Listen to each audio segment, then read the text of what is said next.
President Bola Tinubu has assented to the four tax reform acts recently passed by the National Assembly. The acts are Nigeria Tax Administration Bill, Nigeria Revenue Service Establishment Bill, and the Joint Revenue Board Establishment Bill.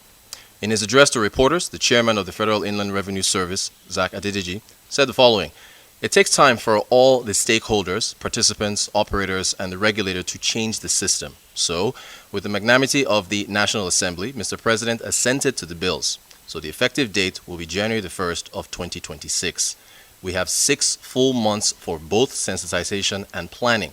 This is also considering the fiscal year of the government, because when you have this kind of change, it's not what you do in the media." Here's what we know about the key reforms in the bills.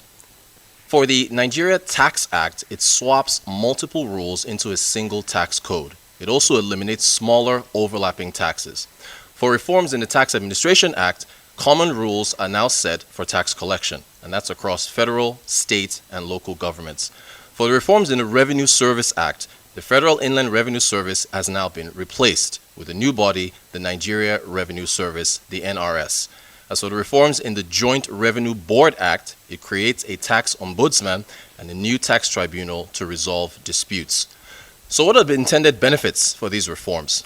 It's supposed to be felt mostly by low-income earners. Those earning ₦1 million or less get 200,000 naira rent relief.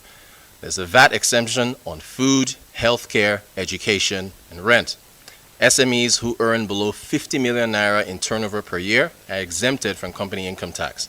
And for larger companies, the company income tax of 30% is supposed to be gradually reduced to 25% over a number of years. By making the tax code easier to digest, the Tinubu administration hopes it can increase tax compliance and raise the nation's tax to GDP ratio, currently just over 10%, to 18% by 2026. All eyes on fiscal year 2026. For Arise News, Rhoda Sudiri.